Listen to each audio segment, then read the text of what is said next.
Anong klase ito? Fishing expedition na ito. Why? This is a fishing expedition kasi napaka-overbroad ng kanilang sabina na hindi man lang na-hint doon sa complaint. Very unfair. Ginawa ba nila yan kay Marcos? Hindi nila ginawa yan kay Marcos. Kay BP Sara lang. No? The complaints do not even identify the exact SAL and year, exact omitted entry, the exact hidden asset. Walang nakasaad doon sa kanilang complaint kung anong SAL and year yung may depekto. Nasobrahan masyado. Huwag nila tayong sisihin sa mga kalokohang ginagawa nila.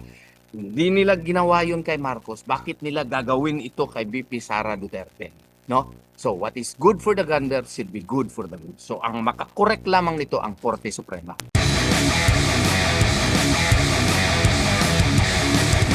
Ang lagi pong sinasabi po ng Kamara ay ang sole power sa pag-initiate ng impeachment ay nasa kanila. At lagi nilang inulit-ulit na itong kanilang hakbang ngayon ay in accordance sa kanilang House rules sa pagtalakay dito po sa impeachment and in accordance din sa yung pinakahuling decision po ng Korte Suprema na kinatigan din po yung inyo pong petition last time. Totoo yan. The House of Representatives has the sole power to initiate impeachment complaints. However, the initiation process and the file and in the process of filing and perfecting such impeachment complaint, no, must be constitutional. It must be within the contours provided under the 1987 Constitution.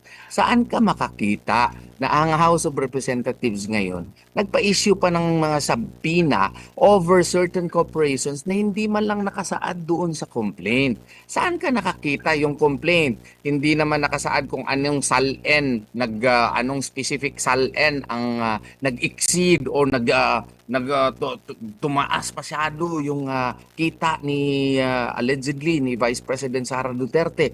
Wala namang specificity yung complaint. Dito sa overbroad masyado yung mga subpoena na ginawa nila na para na talagang fishing expedition ang ginawa nila. Sobra na yun. Kaya kailangan na dumulog tayo sa Korte Suprema para maklaro at masabihan sila, hindi po pwede yung ginagawa ninyo. Grave abuse of discretion yan. Violation yan sa due process. Kailangan fair. Kung ano yung in-apply doon kay Marcos, dapat yan din ang i-apply ninyo dito kay Vice Presidente Sara Duterte. Opo, yung sinasabi nilang House rules po, attorney, inyo po bang nahimay din yun? At meron ba kayong nasilip doon na hindi pwede sa ilalim ng konstitusyon? At sino ba yung mananaig konstitusyon o yung House rules nila? Well, meron sila, alam ko anong sinasabi niya. Una, yung Rule 3 Section 5 na ang gagamitin ko against them. Kasi yung Rule 3 Section 5 kasi in the determination of requirement of substance, it is actually met if there is a recital of facts constituting the offense charged and determinative of the jurisdiction of the committee. Meaning, dapat sa kanila, i-determine nila yung complaint kung ang mga allegations ba doon ay equivalent to grave violation of the Constitution, bribery, graft and corruption. Wala ngang klaro eh. Ang impeachment supposedly is personal. Hindi yan institutional. Ang mga allegations doon, pagka DepEd Secretary pa niya. Tapos may mga allegations, nagbibigay ng mga envelope, hindi nga nakasaad kung sinong binigyan. Si Vice President ba mismo ang nambigay, hindi nakasaad doon. Hindi naman po pwede na yung mga kamalian kung meron man doon sa mga sa mga staff, ipahid mo diretso doon sa Vice Presidente at the time when she was still a DepEd Secretary. Okay?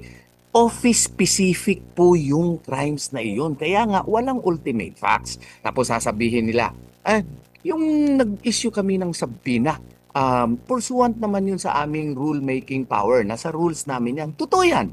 We concede to that. Pero, yung ginagawa kasi nila, yung clarificatory power nila to conduct clarificatory questionings, pareho yan sa piskalya. you can clarify, you can issue, or you can actually ask clarificatory questions on matters raised in the complaint. Pero kung hindi yun nakasaad sa complaint, hindi ka pwede magsapina maski mga korporasyon na hindi nakasaad doon sa complaint, isali mo na. Pati yung mga SALN na hindi naman nakasaad specifically doon sa complaint, isasali mo na. Masyadong overbread na yung masyadong broad masyado yung ginawa nilang mga sabpina na ginawa, which is already a violation of the rights also of VP Sara Duterte. Iklaro ko lang ha, ito, sa Article 5 ng third complaint ni Sabalya, no? Accordingly, Sabalya invoked unexplained wealth and SALN non-disclosure. It alleges that respondent's salary could not explain hundreds of millions in her bank accounts and concludes that she failed to disclose assets and true net worth. O, yan lang, ha? Ang sabi niya. O, hindi naman nakasaad doon anong SALN, anong year ng SALN, anong specifics doon sa SALN, yung wala niya na disclose. O, doon din sa paragraphs 285 to 290 sa fourth complaint ni Cabrera, Article 5, nagsabi it refers to preliminary documentary leads, public records, omissions and inconsistencies in SALNs, suspicious cash flows, possible nominee arrangement, and ask for bank records and forensic accounting. That is paragraphs 233 to 243, paragraphs 247 to 248. Okay? Very broad yung allegation, walang specificity. Doon sa tinuturo natin doon sa law school, yung cause of action mo must be specific so that you can establish a clear cause of action. Anong ginawa ng Committee on Justice?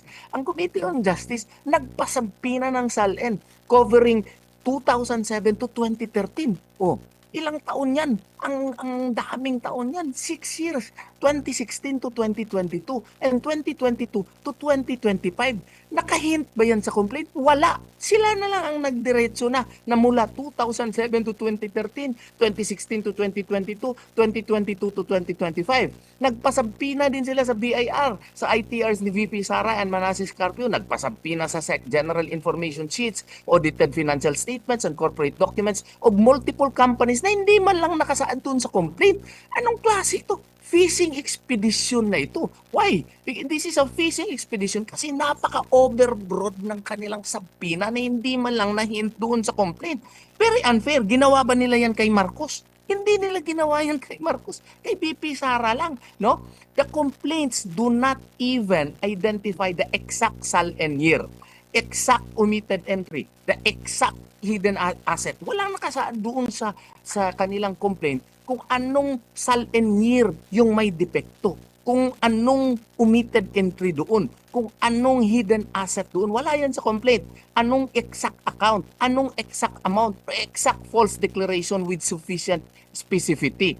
Pero yung sabpinang inisyo ay ang lawak ng periods, no? Lawak ng periods including 2007 onwards and extends to multiple corporations which are not even stated in the complaint. So the file records and objections that there was no nexus in the evidence, no, in the ultimate facts of the impeachment complaint stands, and that the corporations were not mentioned nor included in the complaint, no? So this therefore proves our assertion that the committee was not proving a specifically pleaded discrepancy.